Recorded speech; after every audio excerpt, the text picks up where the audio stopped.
Yes.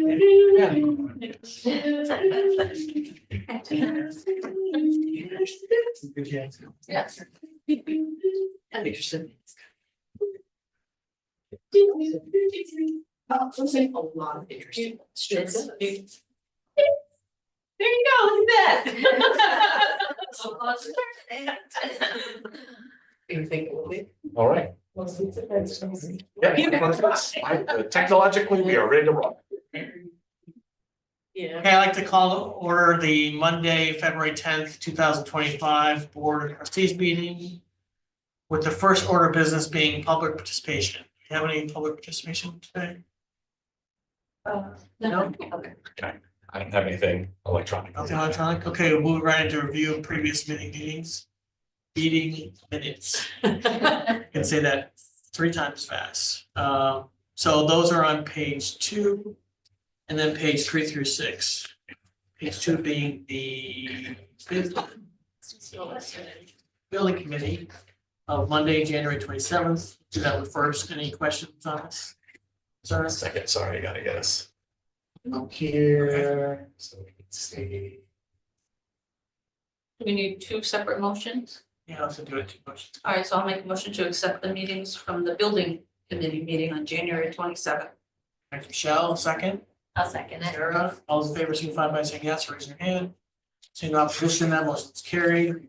Now to the meeting minutes of the board meeting Monday, January 13th, pages 3 through 6.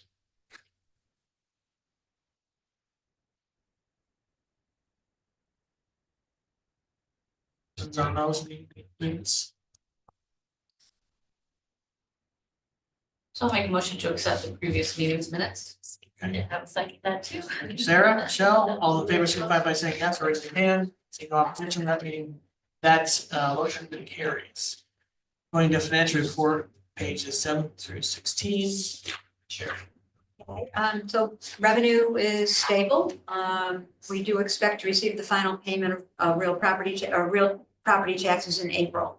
Total expenses are 3% under budget compared to about 5% last year at this time, and salaries are roughly on budget since we are fully staffed. I don't know if you want to scroll through the report, if anybody has any questions about anything.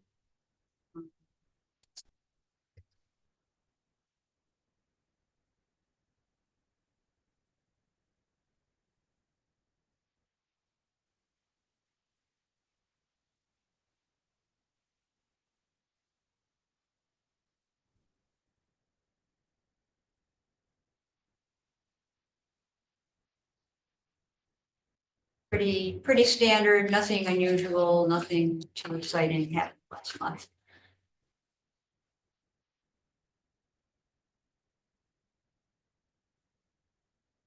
Except for one thing, I will talk about investments. We had a $2 million 3-month CD that came due at the end of January.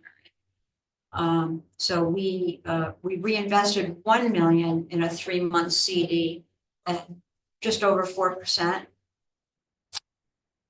We decided. Oh, that's right, we did 4-month, I forgot, thank you.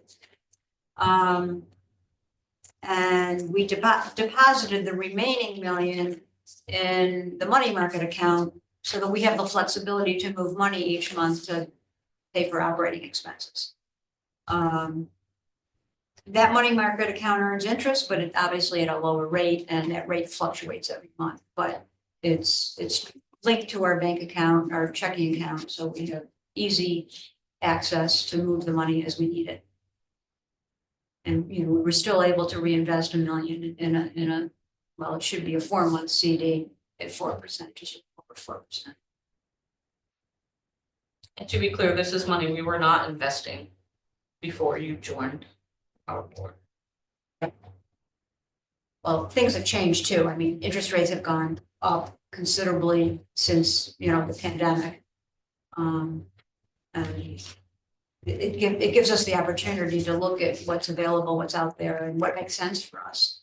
We can't invest in anything too long-term. We want the money to be flexible so that we can access it as we need it.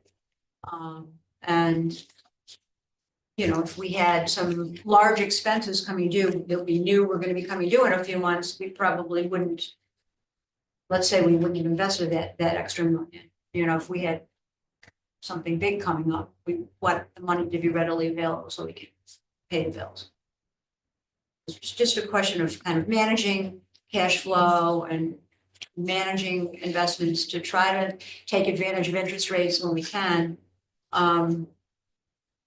The budget, I think, I forget what our budget was for, interest income this year, was 90,000, but I'm expecting to hit maybe 185,000.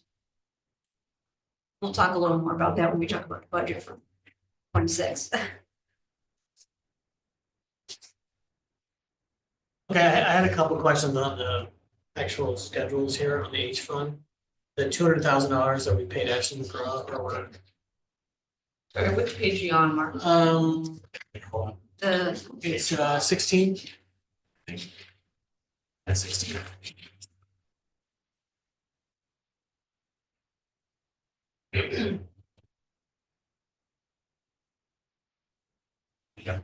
Okay, so I have questions on all of these three expenditures. So the first one is for Kenny Geotechnical Engineering Services. Yeah. That's for the, what exactly is that for?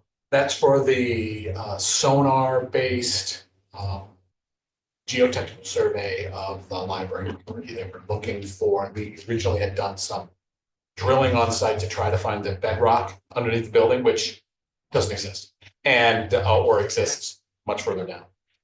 To the point where we weren't going to pay for them to keep drilling down 2 or 3. It gets beyond practical purposes. So they put up a geophone across the library property, and then did a sonar survey of what's down below here, which turns out to be mostly wet silt and sand and muck. So that's what that's for. Do we have any further expenditures from Kenny Geotech? No. Ashton McGraw, the 200,402, is that the final payment to Ashton McGraw? My belief is that that is the final payment from Jim McGraw. That's the buttoning up the project, getting the plans, the whatever percent plans that we have delivered to us, which we have in-house. Okay, Not that they're doing good, but that's the last one. so we do have the work product in-house. Yeah. Absolutely. And that, with Osterman Hannah, Yep, that's the legal fees for the for our attorney for everything during the project. okay. So they didn't bill us till the Until end, the end. and that was on. They had given us a not to exceed. Well, no, they give us a not to exceed, Okay. and that's under the not to exceed that was approved by the board. Is there any other project related costs we anticipate that we're gonna School hit the district H bill. Yeah, no, so we received the school district bill. That's here. It's in, It's yeah, in the house, but it's not to be paid tonight. So we'll be paying that next month, and that was just over 9,000. just about what we were expecting that to be. Okay, so a roughly $9,000 bill to pay another government to run the election? Yep. Okay, and then is there anything else that we have outstanding? for Not the that I'm aware of, I have no purchase order issued. Correct. POs?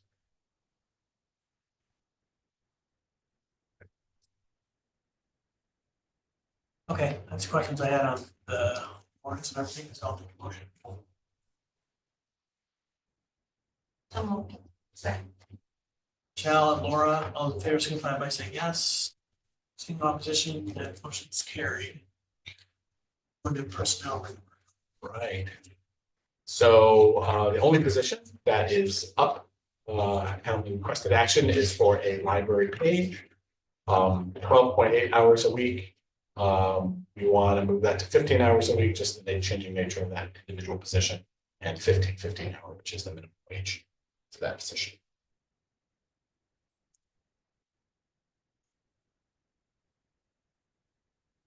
So is it just changing the hours and wage for the person that's Doesn't- in? no, it's a- Position. That's minimum wage, so it just doesn't change the wage. The person who's in the position resigned. Okay. And then now we're looking to refill that. And as we were looking at the schedule, we had that person on a 12.8 hour per week. We were looking at the schedule, and 5 3-hour shifts makes more sense to our schedule. So we just decided to go from 12.8 to 15.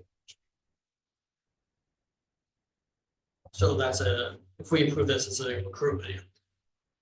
Yeah, I think they're already in the middle of recruiting for that position.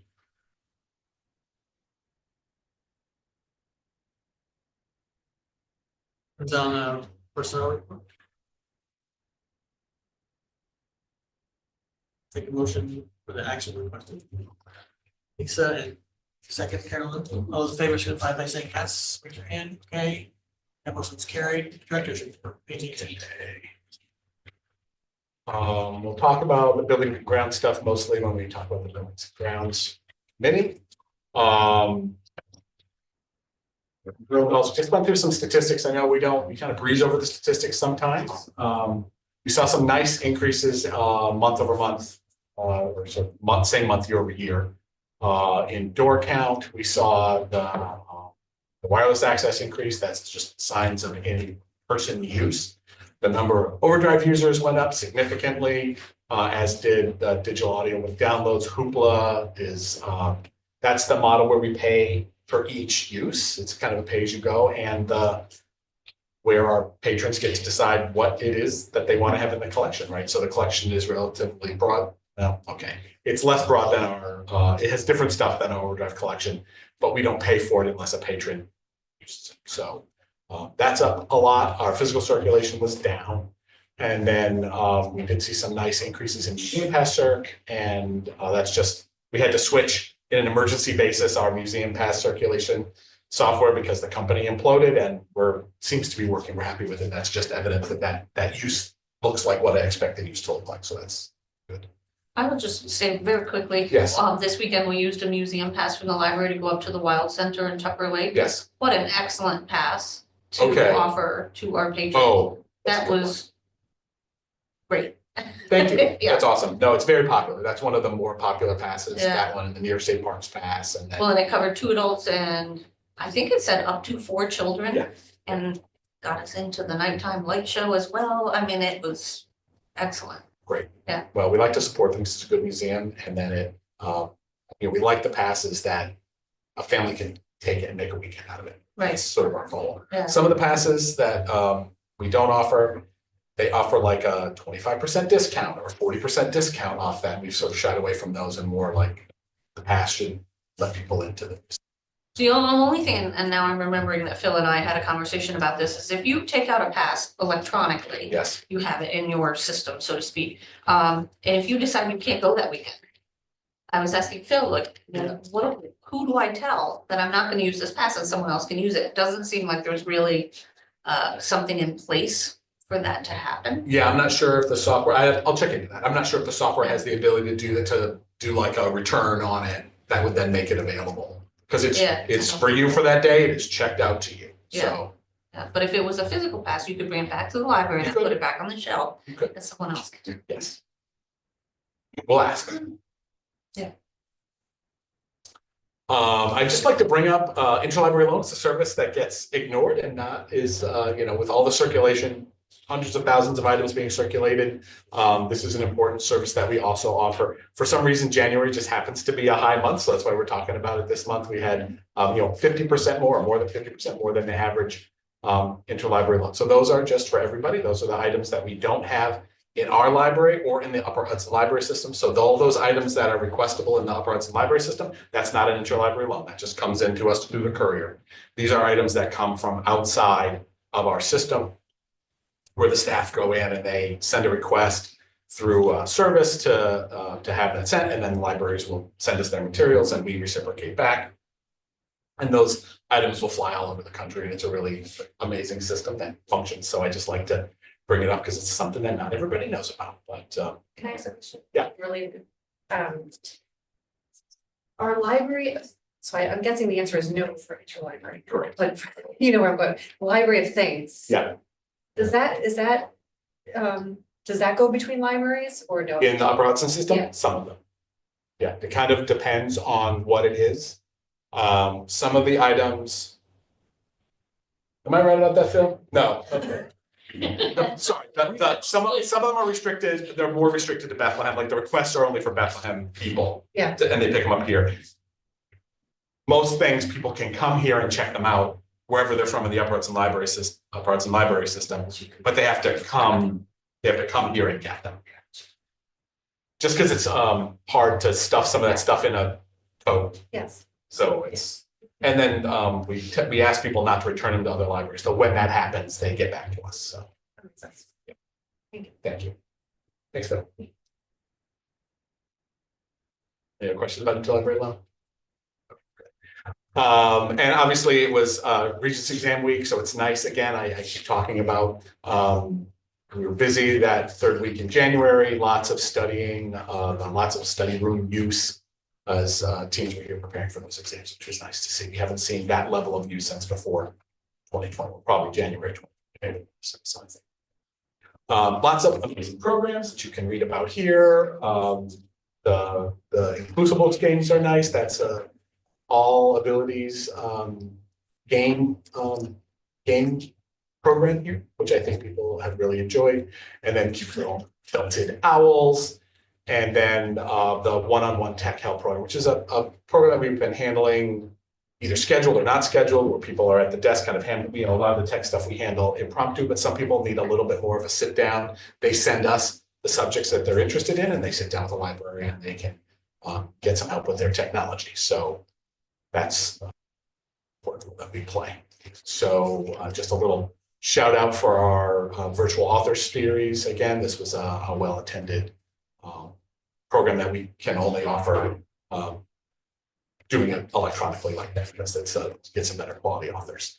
Lots of amazing children's programs, obviously, that. And then high attendance again at all of our early literacy sessions, which is great to see. Chess clubs, continuing programs, Dungeons and Dragons, and then these family story times and movement music are mentioned up above in those list of early childhood programs, just calling them out here and just talking a little bit more about each of them individually. This movement music program is consistently the highest attended program that we have for children here. So, and then some nice outreaches. We've been going to the Peregrine Senior Living as we can. We go over there and talk to the residents and talk about library services. Dan went from Youth Services and participated in the Parks and Rec Winter Carnival. We had a little craft, talked about the library, and then the pit, sadly, is no longer. So the pit came back after the pandemic and then has been killed by the pandemic. The attendance just hasn't been there. It's a collaboration between us and the town Parks and Rec Department, and they just pulled the plug on it. So just never got its audience back after the pandemic. So sad to see it go, but there it is. And then special thanks again to Michelle and Caroline and Phil for going to Advocacy Day. Talk to our legislatures about the importance of statewide library funding. So thank you for doing that. I really appreciate it. Also, Welcome, it was fun. Jeff, I have a, can you hear me? yes. Yeah. Okay, I have I guess a program suggestion, which Okay. is Joe and I are struggling to figure out what to do with the millions of photos that we have. We now come back from a trip with 150 photos that we need to store or do something with. The cloud is just another computer. There's external hard drives. I was going to suggest that in terms of the tech help, if it was a little more directed, that maybe picking a topic like storing and organizing photos or what tools to use. I mean, I don't need anyone to tell me how to sort them, but I do wonder, in the rate that technology changes, what the best long-term storage is for those kinds of pictures. So that's just a suggestion. It's good. It's a good suggestion. We have done, we had a series on personal digital archives, which is that. But we haven't run that in several years. So it's a good reminder. It's probably time to dust that off and bring that back out and see what the new tools are for people. Yeah, and it could be sorted kids' photos or family. I don't know. You know what you're doing. I was wondering if you guys could talk a little bit about how Advocacy Day went. Michelle, Okay, wow. if you were happy with it, if there was good attendance, if you felt like there was responsiveness, we have Pat Fahey now as our new person. Right, and we met with members of the legislators' offices. It was very well attended. I think Nyla always does a good job with that. They seemed very supportive of library issues.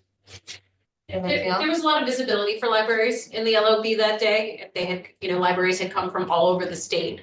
Yeah. So Nyla did a very good job organizing that. We had a great group.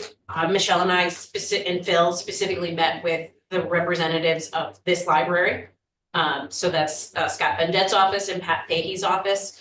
And as Jeff said, it's an ask for state funding, which is going to go, just to put it simplistically, it's going to go, we were lobbying on behalf of UHLS for funding that would go to the organization and then trickle down to individual libraries.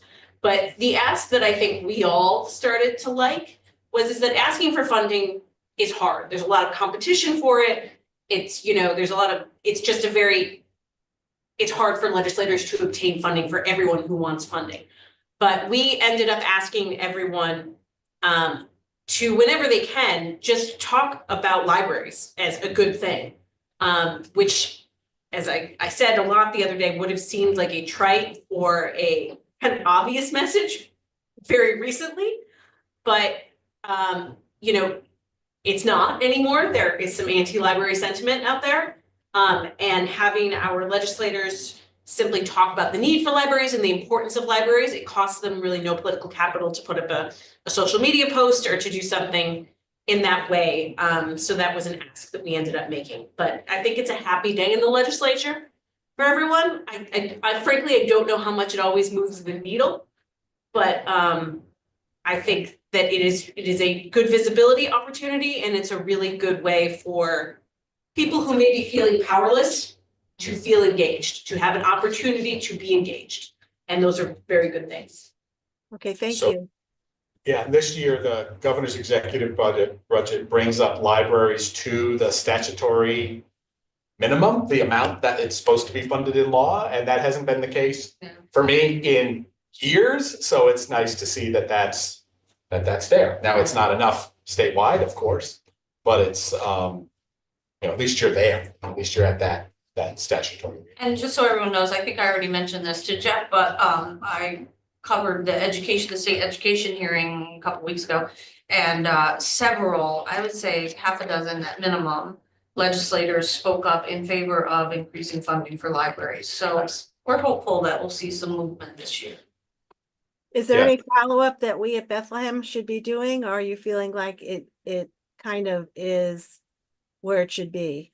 You can always reach out to your local legislator, phone calls or letters.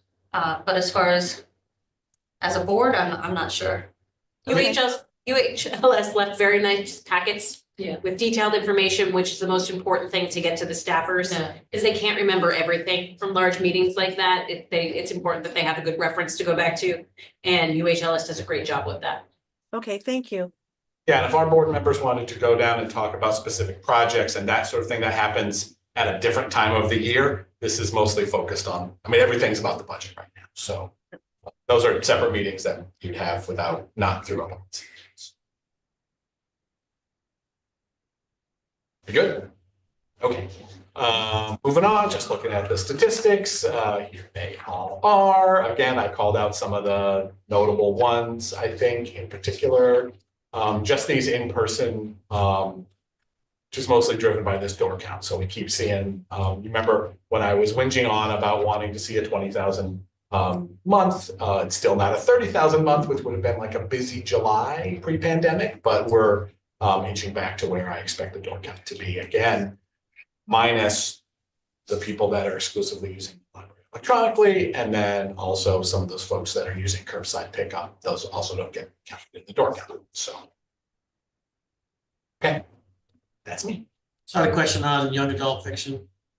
Young adult fiction. Okay, fair enough. Nonfiction, young adult nonfiction, Oh God. Okay. down 50%. What's going on there? Yeah, it's young adult nonfiction. If you look at, yes, so from the numbers, you're seeing a 40%, 48% drop. Yeah. But if you look at the absolute numbers of that collection, it's one of the smallest collections overall in the building. Yeah. So it's it's down down about half, but it's a 64 total circulations, which in other collections is noise. So I don't really know. I don't have an explanation for that. Okay. As far as the overall use of the collection, it's I pay more attention down. Also, bigger drop is the sort of young adult fiction in general.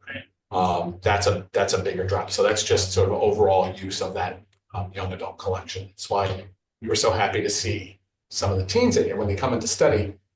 There is an opportunity sometimes that they say, "Oh, by the way, you also check out books. Maybe I should be here and check out a book." Do you think the use would go up if there was a teen area for teens to use?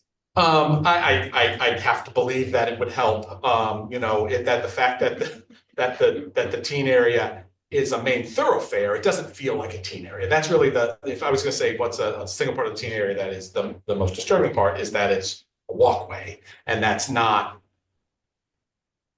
what I would consider cozy for teens. That's not how you would encourage teenagers to come and be and participate and hang out, do what they're doing.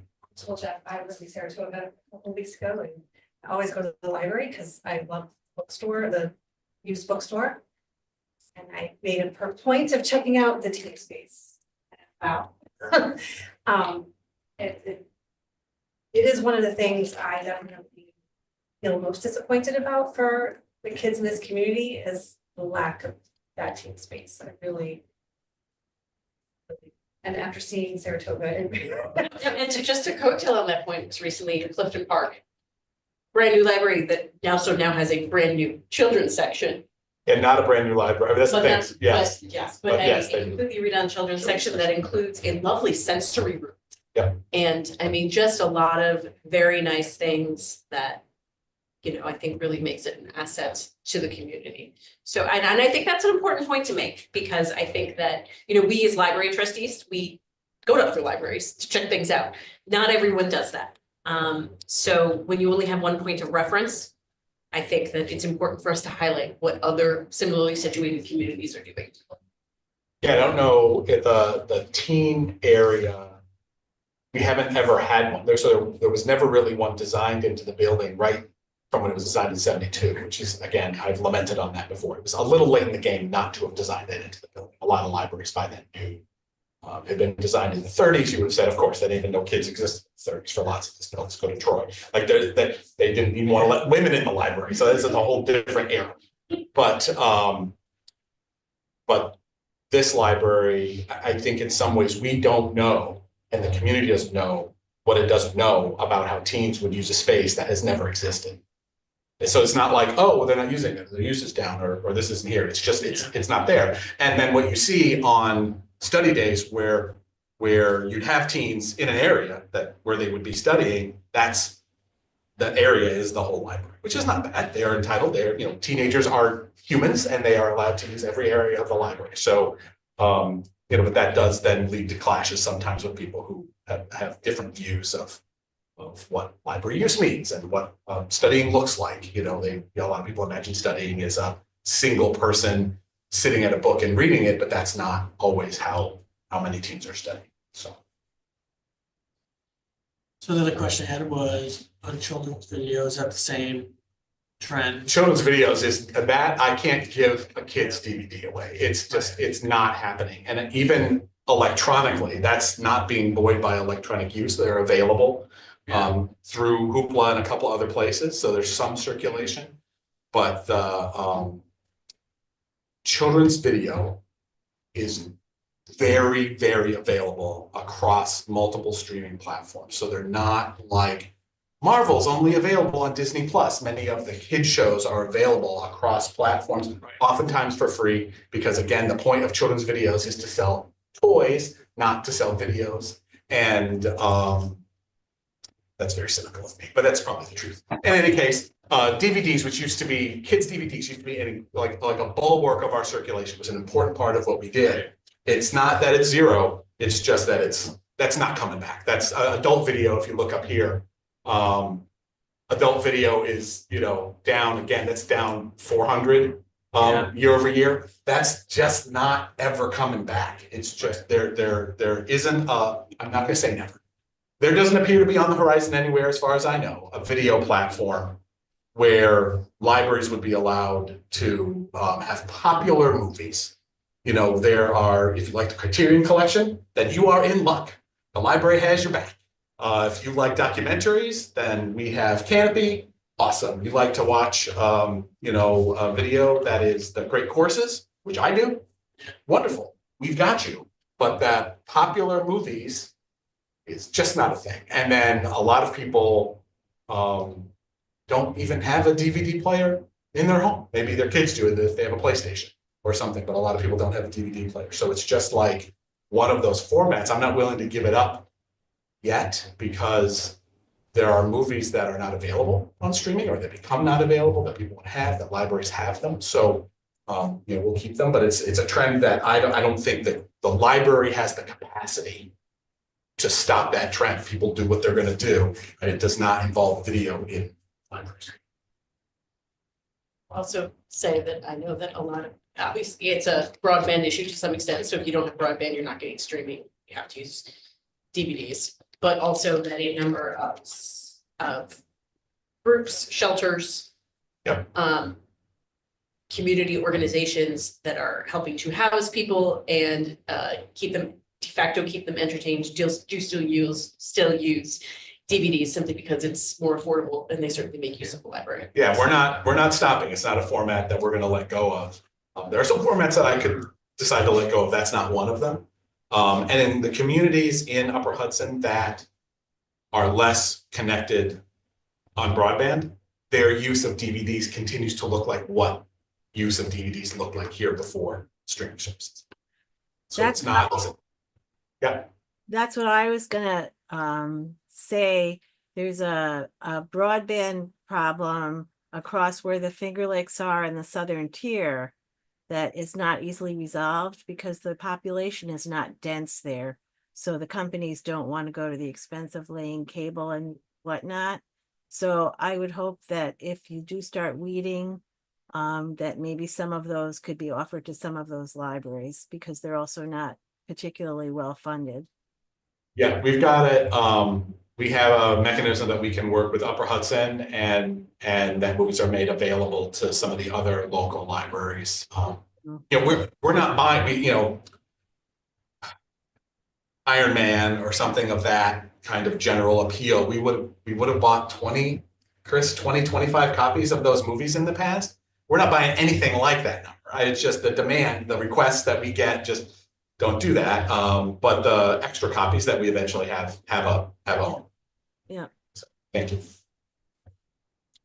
So I think at some point we should talk about dropping collections as a topic for one of the committees or whatever we have. Because we have, where we have kind of these collections that are really small that are just kind of filling. Yeah. So Like I CDs. just put that out there. CDs, it's a good example. Yeah, I think that's the only question I had. Okay. Any other thing? That's it. That's my Okay, any other questions for Jeff on the director's report? Well, we're talking about possible programs just based on personal experience recently, and I would say, and I know we have had programs in the past for seniors for scams and that kind of stuff. I feel like you probably do it every month because it's huge, right? Well, it is so huge. We had at the Directors Association on Friday, we had the IT and social media person for the New York State Office of the Aging came in and talked to the directors, and that was one of their, so they have some YouTube videos in the can on that exact subject that are updated. I also heard they have a YouTube series of cooking for older adults, and particularly with a focus on high nutrition, low cost. So if you're on EBT, how do you eat in a nutritious way on that? So we just brought that back the other weekend. We'll be putting some of that stuff out. So we've done programs like that recently. We can definitely do them again, but also if we can put that content and have it on, you know, we can also use our voice to spread that out.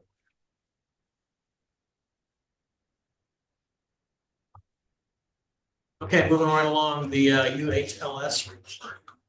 Well, I mean, you've talked mostly about the advocacy day. The only thing I wanted to bring up is one of the things that concerned me was the governor's budget for construction grants is lower than it has been.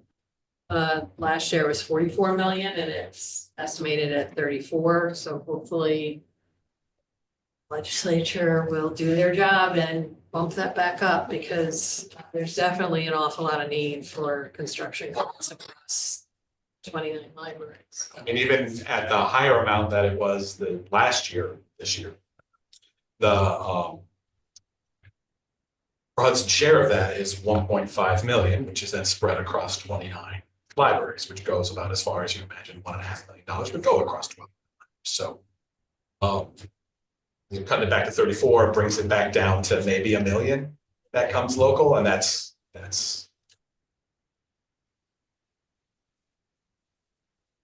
And our meeting is Wednesday, so Okay. if there's any information about what's going on with the executive director position, that's enough meetings. Okay, great. Any questions for Lisa? Okay, moving to new business, draft budget 25-26, pages 25-26. That well.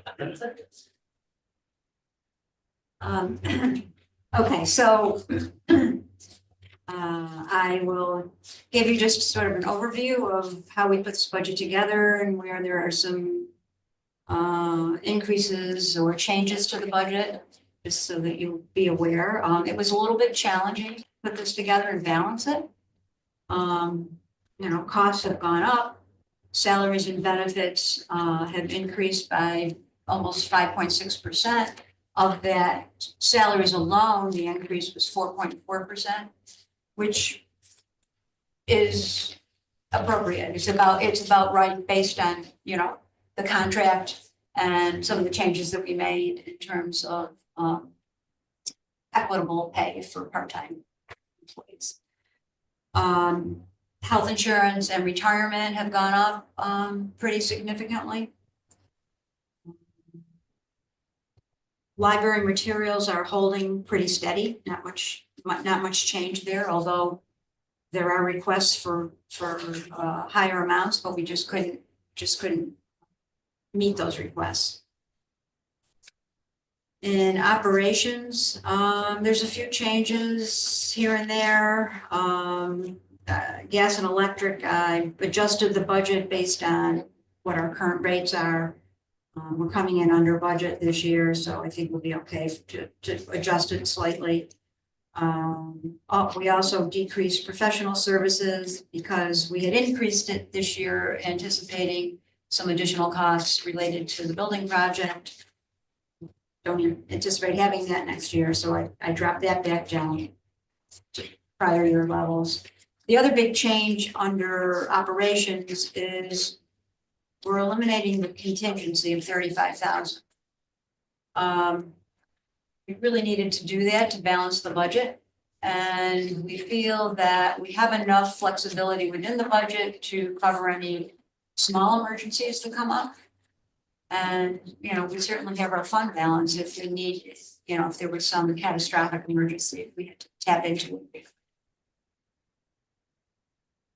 On the income side, what looks very different is the reduction of the pilot amount because of the end of the PSH pilot. So we won't be receiving $229,000 from that pilot. Instead, what is going to happen is that PSEG will go onto the tax rolls. The tax levy has increased as a result of that. It's a little bit complicated, but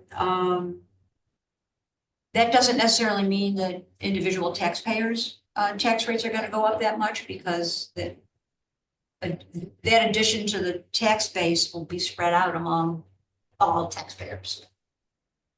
But for us, it's really just a reclassification of income from one line to another. That's really all that's happening there. Interest income, I am budgeting a lot closer to what I anticipate we might end up with. I've been very conservative budgeting interest income over the past couple of years because you just never know what's gonna happen with interest rates. And, you know, we've been way over budget, which is great. From things that I've researched and read, it looks like, yeah, interest rates are gonna come down a little bit, but I don't think they're gonna come down significantly. And we have, a CD and the treasury bill that comes due in May, so we'll be able to lock that in at whatever the rate is in May, and we'll earn that income, you know, in the next fiscal year. So half the year will be kind of locked in before this fiscal year ends. So I think we'll be okay. I'm anticipating the rates to be somewhere in the 3.5% range. I think we'll be okay at 121,000. I think that's hopefully nothing catastrophic happens.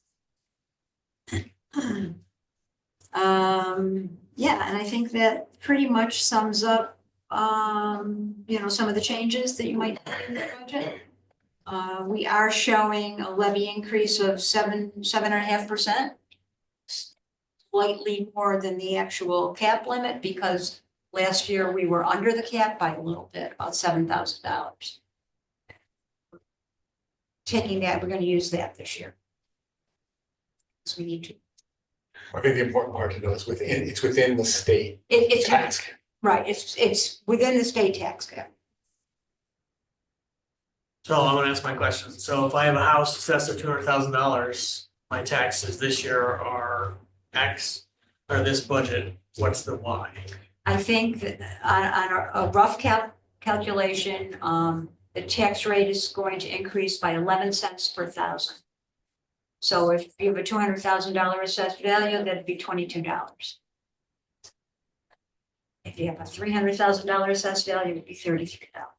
The tax rates are under the control of the school district. We are setting up a meeting with the control of the school district so that we can understand that question a little bit better and have authoritative answers because the library doesn't set any tax rates, we're not taxing the school. But we're asking for a 7.51% increase in the plan. Which is a shift from pilot to the levy. I understand that, but this document says we're asking for a 7.51% increase in levy.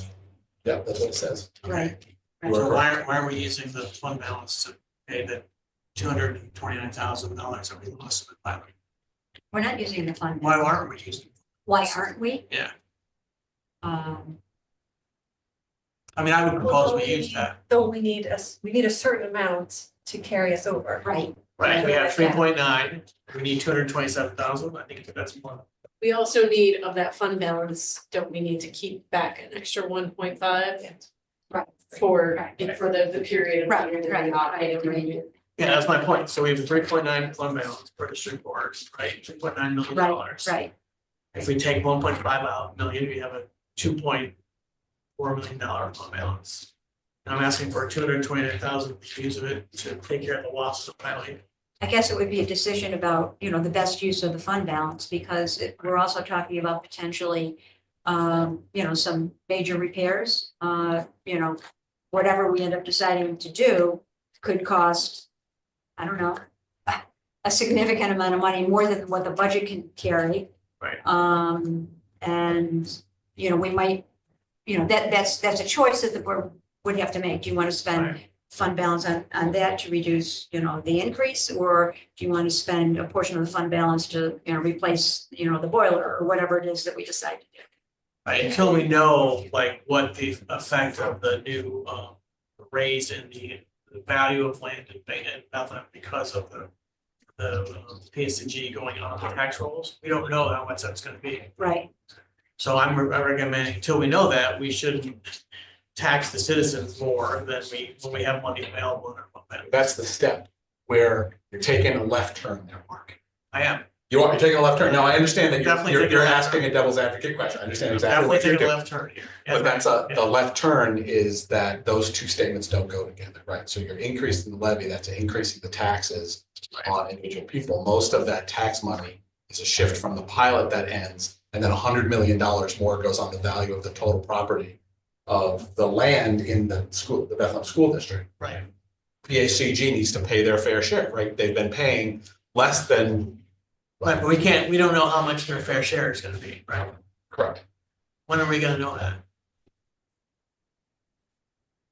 We don't know what their assessment's gonna be on that. In us not knowing when that's gonna be makes me uncomfortable to raise the rate this much. We have the money available. And so I'm proposing it for 1 year, because we'll know next year's budget, how much the assess of PSCG is gonna be, That's true. right? So then this rate should go, it should all be evened out. But the thing. But right now, we can't budget when we don't know that. Well, and next year though, you will not, that increase wouldn't be within the tax cap. You'd have to exceed the tax cap to recognize that money when that goes on the tax rolls. Because you'd be putting the levy over the tax cap, the state mandated tax cap, because it's Right. the tax cap is a tax and pilot cap effectively, right? Right. So as far as the state's concerned, when it's calculating the levy increase, it's saying what's your total amount of money that you have for pilot, what's the total amount that you have in the levy, and then the increase can only be on that total. That's why there's a cap. Right. So, No, I understand all that. I'm just saying, Okay. it's hard to vote on a budget, which we have no idea what the 229 will be replaced with the tax rate, and we won't know even when we're gonna know that. So how do we tell the citizens of the school district, we're gonna pass this budget, which is a 3.18% increase, but we think your taxes are gonna go up 11%. We're not really sure until they do an assessment of the property and they set the tax rate at the school level. So I mean, just like, there's facts unknown here, and we're passing something that on to the citizens that we don't really know. Well, I guess the question is, So- sorry, Sherry, go ahead. Let me just ask you a question. Sure. What would the calculation be if we assumed we were gonna receive the 229,000? And we went in and did the equalization and did the calculation, what would the tax levy turn out to be? Would it be different? Because that 229,000 is taken into consideration, whether it's there or it's not there. When we calculate yes, what the the cap. with the cap, when the state cap What state- calculates the right, cap, it right, takes right. into whether the pilot exists or doesn't Right, right. exist, right? If we pretended that the pilot was still gonna be here. Right. What would that tax cap calculation look like? It would be 2% plus the increase in the value. It would be 2% of the, so you take both of those numbers together. Pilot plus levy from last year, Right. add them together. 2% plus the increase in the value of the, how does the state calculate the increase in the value of the total property that's held in the school district? Plus the money that was underspent last year that was held over. Those are the factors. It's a scaling factor of what's the value. Is there an increase in value of the property? So it would be 3.5-ish would be the levy limit, the levy and pilot limit. Mark, you're correct. We do not have all our information, so we need to find more information. And it's not just the loss of the $229,000 in direct income. In Glenmont alone, there's been at least 3 new developments. So the whole tax base that we have right now is going to be very different than last year. The tax base is done not by the school district, by the town assessor. If I'm correct, the town is the one who establishes what our tax base is. Is that correct? Well, that number comes to us through New York State Tax and Finance. So Tax and Finance determines what the tax rate growth factor is for the school district. Okay, I used to get it from the town of New Scotland, so forgive me. Yeah. I think we need to get that. I agree with you that we don't have a budget we can vote on tonight, but I do think that we need to get more information so that we can calculate those tax increases and what we think about it, because I don't think it's just PSEG. I think there is been a really big amount of new home construction that has gone on over the last year. So the whole base is going to be changed. And my observation is that the homes are more expensive. That Yeah, and that's- the initial and- value of them. So the assessment on them is going to be higher than perhaps other houses. Yeah, and that is recognized and included, that increase in the tax base, what the state literally calls a tax-based growth factor, is already included in your levy calculation that we do with the State Office of the Comptroller. So that's in there and it's recognized. Now, whether that gets recognized this year or it gets built and when it goes on the tax rolls and that goes in next year's calculation, you're right. I mean, thankfully, right, we have a community where the tax base, the value of all the property in the school district, this geography, continues to increase. That's not true everywhere, but it's certainly true here, which is, And I'm not talking about reassessment. I'm just talking about new homes. And the other piece of the thing is, I think you said you were going to reach out to the school district. Yeah, we already have. Yeah. All right. They've So offered to have a meeting. have they given you what they're estimating the tax base is yet? No, it's not an estimate of the tax John, base. whatever his name is, must be estimating. Yes. They must have some idea. So I just think we need to get that. I think what Mark says is appropriate, but I think we just need to get more information. There's not a good answer. Yeah, no, I agree. We have to get that rate, because the rate is what people are concerned about, right? All whatever the levy or whatever the expenses and the budget, the total budget, what people are concerned about is what's the rate in the end. So the rate happens at the school district. We'll meet with the school district and I'll get the best answer that I can get for you out of that meeting. Right. When do And we have to have the budget done? The budget needs to be, just for publicity reasons, it needs to be given to the school district. We need to vote on it at the March meeting, is the quick answer. So the March meeting needs to happen. We could do an emergency meeting later than that, as long as it makes their March meeting, then it gets into the publication notice and it gets out, it gets into the vote. And the other thing is that the estimate, I'm assuming, it's always an estimated increase in your taxes. We pay the school district, whatever we pay them, they estimate it to go up by $2 per thousand. They don't say it is going to go up, correct? That's the way the budget is presented? You're correct, because you never know. And then the two rates across the two towns have to get equalized too. So there's always a little bit. Okay. All right. So, sorry. I'll be real quick. I would just like to point out or clarify for anyone listening also that we are not asking for an increase. We didn't ask for the pilot to end. Right. This is completely out of our control. And I can't say that I would agree with using our reserves to pay for the pilot. That's something I'd have to think about some. I like the fact that you use the word reserves. I think that's a phrase that more people will understand than kind of a fun balance. But question for you, the two of you, understanding that we cannot say determinatively that it's going to be 11 cents per $1,000. Is there, correct me if I'm wrong, there is a chance that for some people this could result in lower taxes. Am I making that up? It's possible. But at But that, unlike- so you're getting to the point of where individual homes are assessed, challenged, Mhm. all of those things, you're getting involved in that too, which makes determining any of this. Right. Okay. So, I mean, I think what I'm hearing is that we need better information. Yeah. But next month, we may have more information, but not completely rock solid information, and we're going to have to make a decision based on what we have. Yeah. So we need two things for next month, which is Right. calculation, the budget, to your point, kind of what is that?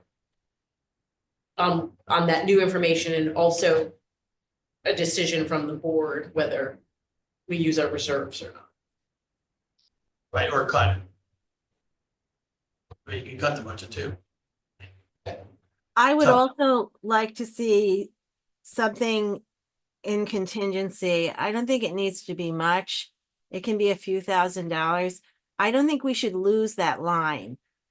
I'm concerned that if we present a line where there is no contingency, and then the year following, there's some reason we need a contingency, that it loses its continuity. And if the board doesn't agree with me, the other members don't agree with me, that's fine. But I just hate to have a line that we usually present kind of disappear. So I don't think it has to be much. I'm wondering if, I hate to say this, I'm wondering if maybe we can cut some of the materials budgets just a little bit, just a touch. And put maybe $3,000 or $5,000 in that line. We could cut the capital, Sherry, Well, before we expenditures talk about budget. cutting, yeah, Sherry, correct me if I'm wrong, but didn't we not have a contingency budget? Correct. So this is a new thing that we only Okay. started doing. We've started having a contingency line, maybe it's been 3 or 4 years, since I've been here, about 4 years. So it's not an issue if that line disappears from the budget we present. correct. Okay, that's fine. I just, okay. And When you I'll were just- on the money, we had the same discussion at the Yeah. finance committee. Yeah, we Yeah. asked all these questions then Yeah. too. And I would just say, I, at this point, would also be very hesitant to use the reserve fund, given that we now have to take care of building repairs potentially without a bond vote, repairs that can't wait. I think, this is not the time to dip into that. This is what it's for. So, that's, we can get more information in the next month and see where the conversation goes, but if we were to vote on it tonight, I would not be in support of. Well, I think you're asking good questions, Mark, and I think that those are things that need to be discussed. I'll also say as a general point, I think that the board has to be careful not to be reactionary. I think that, the town did not want the bond as it was presented, heard, understood. But I think that the other message that we got is that library services are valued where they are. So I want to be careful that everything is considered and that maintaining services and the budget and, materials as they are, I think is something that the town is very supportive of. And I wouldn't want us to overcorrect.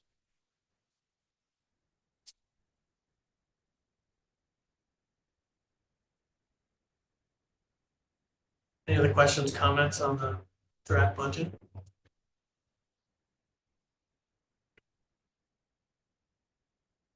Okay, we'll move on to the next thing. The boiler replacement engineering RFP. Okay, at the last month's building committee, we had talked about, and again, Gail, I'm sorry, I don't have a copy to put in front of you. We had talked about the possibility of moving the boiler forward as an important project, as Kevin talked about. The nature and situation with the boiler. So I met with some folks about the boiler. We had talked about having a request for proposal for consultant services, which would be an engineer to come in and look at the boiler. We had we have not yet had the discussion of how the trustees want to select that engineer. But we've got I have an RFP put together. It needs probably one more look over. But we could send this out and then, get some proposals from different consultants about what would be involved in what they would expect to charge us for the design of a new boiler. The scope of work being where I need to have a little bit more advice about the scope of the work. I think I've described the nature of the work that we're looking for, but I just want to make sure we dotted our i's and crossed our t's and make sure we're asking for everything that we need. It's not just the replacement of the physical boiler itself. That's actually a relatively easy and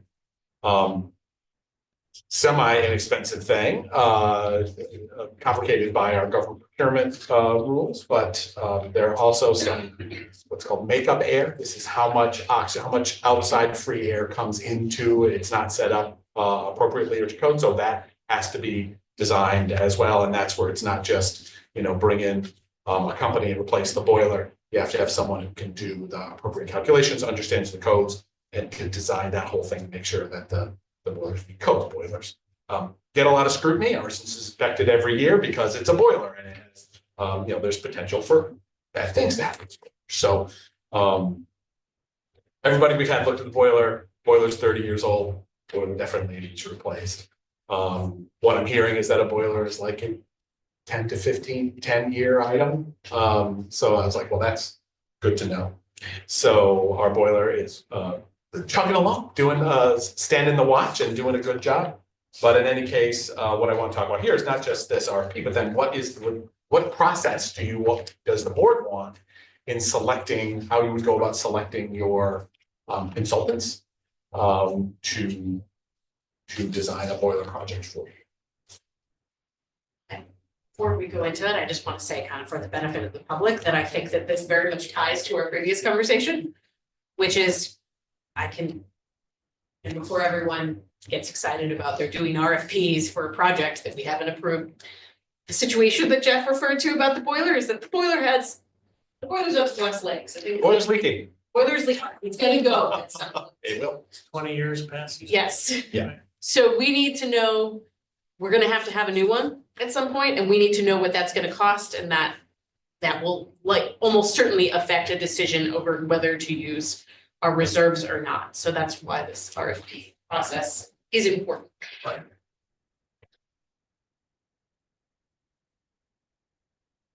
In the past, what we've done is had a small committee of the board interview, and Jeff and whoever staff wants to interview like a couple, 2 or 3 or 4 potential vendors, and then make a recommendation to the board. I'm not wedded to that at all. That's just the experience in the past. We've done that a couple times.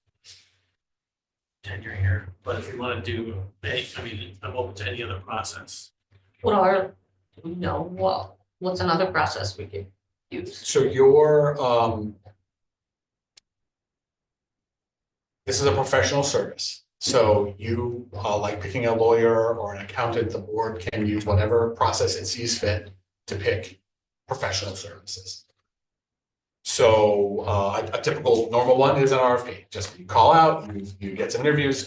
We have relationships with some we've used in the past that we weren't particularly happy with. Some we've worked in the past that we have been happy with. I solicited from some folks in my library contacts, my non-library contacts, to say, what would those firms be? So there's some. This is a small project. I mean, from an engineering firm, you go from big project to absolutely tiny.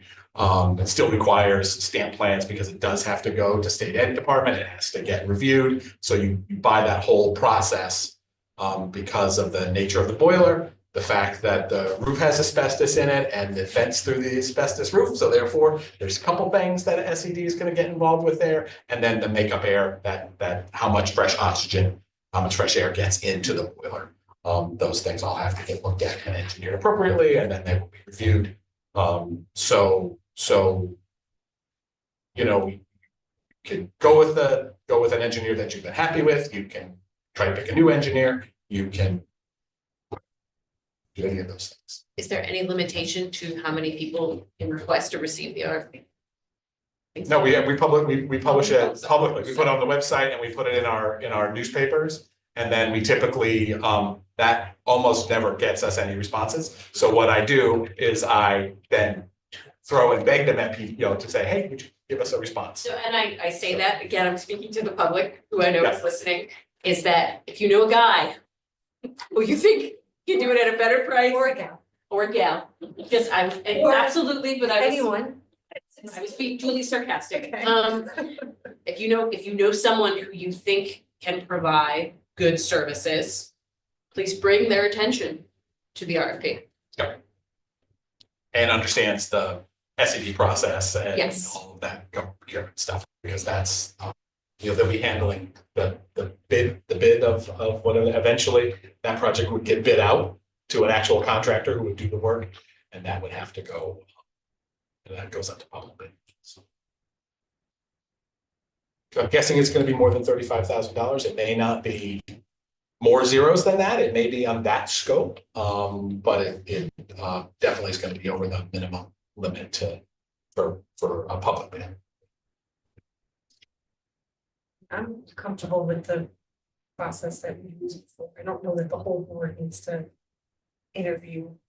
Well, that's what usually we would use the building committee, but right now the building committee is the whole board. So I just need to know some folks, if we're gonna send an RFP, give me some folks who are gonna be on that interview committee, and we'll get this sent out, we'll set the dates, and we'll mail this out, and It's usually a couple hours. yeah, it's not.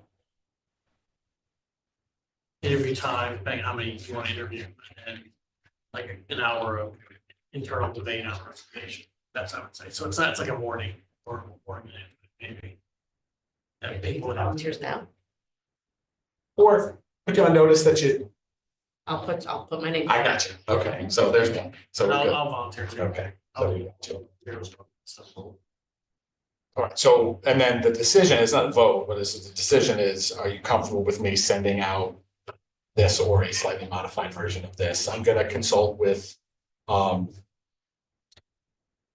CJ to try to make sure that I've got the scope defined appropriately. Yeah. And then just because I'm not an engineer, nor a construction person, just make sure I've got that correct, and then we'll get that nailed out, and then you can get an engineer in and they can tell you. You can hire them for their expertise and they will help you navigate the process. I think that this looks good. And Yeah. yeah, I just cribbed it from the last. So.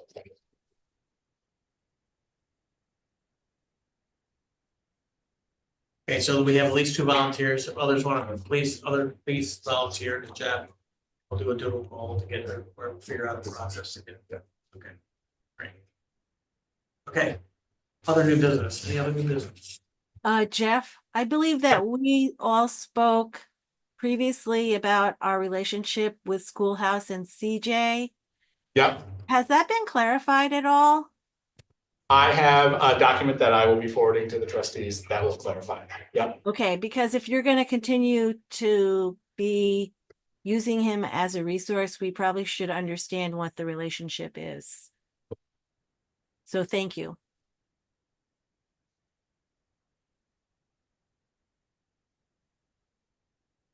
Okay, other new business. Okay, moving on to old business, building committee update. Do you want me to do that? That's us. Okay, so the building committee is the whole. We had a meeting, we talked about all the projects, that potential projects, repair projects, not new stuff that the building desperately needs. And we're gonna have another meeting to try to figure out an ordering of those projects priority wise. That the board can talk about and vote on. The outstanding issues are really the cost, the range of the projects, how much they would cost on an individual basis. We're trying to get more information on that. But it was a productive meeting. We had a couple of members of the community come, have expertise, who were great, and they volunteered to provide their expertise on that. So I thought it was a good meeting, and we're in one for next week or week after. Yeah. Yeah. 26. Continue that process. Any other, I mean, that's what I got from the meeting. Any other? Anything you want to add? Okay. Any questions? Go to the policy committee update, and then give it to someone else. Who else want to take that one? We're in the process of continuing to review the meeting room policy. We have some technical comments from the library staff that we are looking to address. We're also looking to do a read through of it from to see what can be simplified and put in other places so that the policy is a little bit more reader friendly. And we are also looking at the staff handbook, which has not been, am I correct, reviewed or did not exist until recently? Oh, no, it definitely exists, but we have a new one because it's long in the tooth. Yes, So and definitely. sort of the same process on that, making sure that it technically is working, but also looking to go through it for simplification. I will say neither of those are quick. Or that takes more than an hour on both accounts. So we're working through that and hope to have maybe one of those to the board for the next meeting. I've heard from a few patrons, and that does not constitute a majority in any way, but just from a few, asking about increasing the library card user meeting room space to greater than 25. Have you guys heard this already? Okay. A very common comment, and we are considering that, but most importantly is that we work with the library staff to ensure that that is doable at a lot of levels. I would sort of, was gonna be my one comment, was just to evaluate the limits in general, especially now that we know we're not about to enter a massive construction process and I think I was thinking, well, we would revisit things when we have a bigger space. Well, we're not going to have a bigger space anytime soon, so I would encourage the committee to, with staff, of course, evaluate all the limits, because I've heard about, we've heard as a board, I think, about the limits in general. So. My understanding is that there hasn't been any significant concerns about the limits on the bigger end, because we haven't had, correct me if I'm wrong.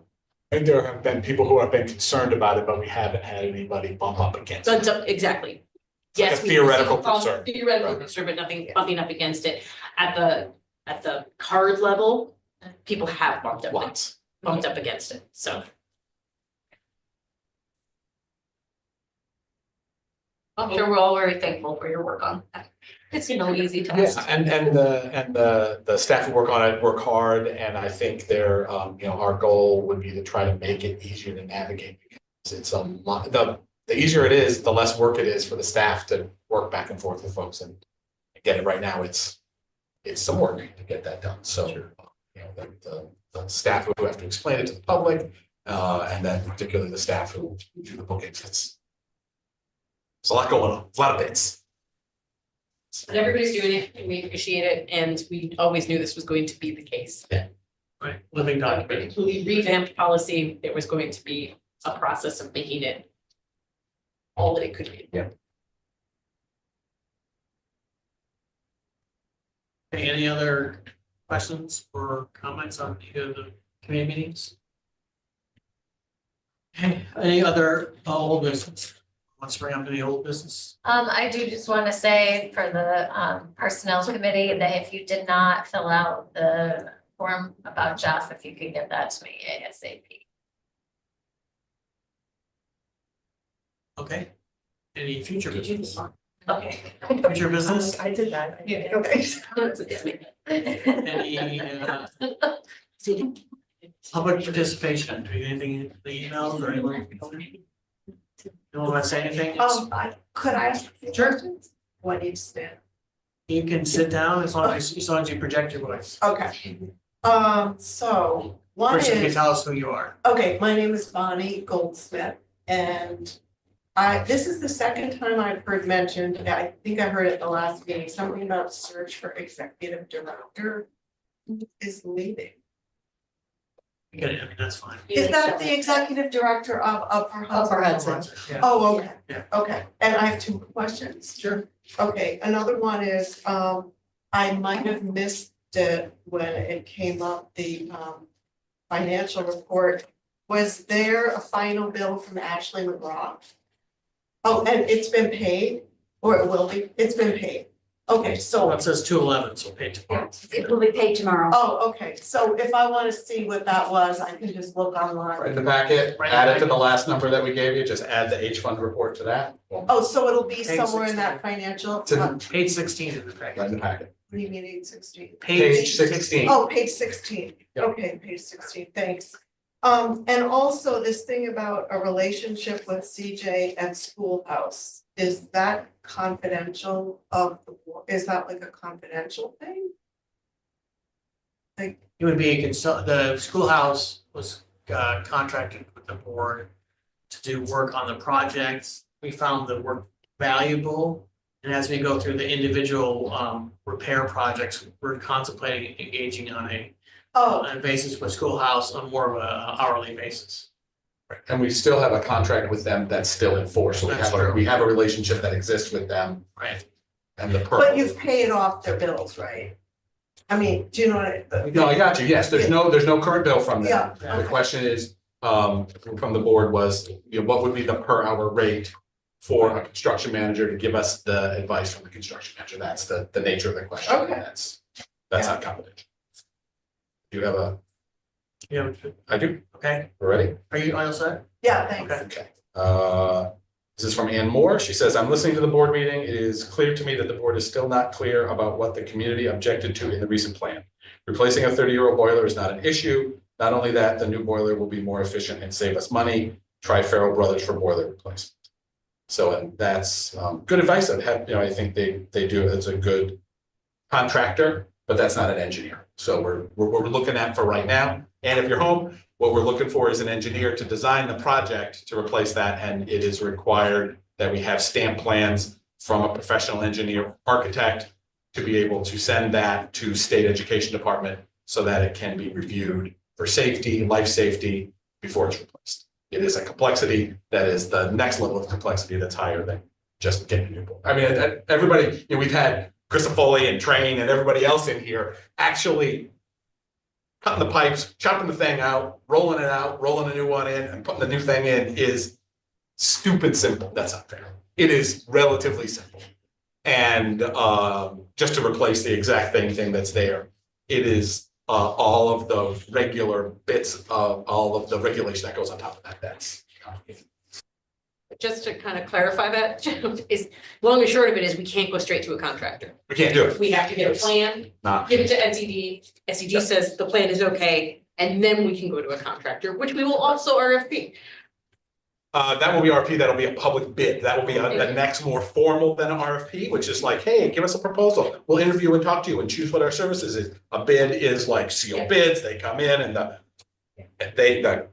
construction manager handles all that and it comes in and it's, decided on. But there is a process. There is a very formal process. We haven't gotten to that process since like 2017. We haven't gotten to that level of process with any project since then. So, but this one definitely meets that because again, the nature of it being a boiler and it's just an inherently dangerous thing. And then the asbestos in the flue in the roof, all of those things bring it to the level where it needs to be. It's a process that's mandated by the state of New York. Correct. It's not a process we are making up. Nope. Or we're trying, it's mandated under state law and regulation. Correct. I would love for it not to be true, but. Okay, any other public participation, any other emails or anything? Nope, that's the only email. Okay, I'll take a motion for adjournment. Laura, second. Lisa, all's in favor, signify by yes, meeting's adjourned. Thank you very much.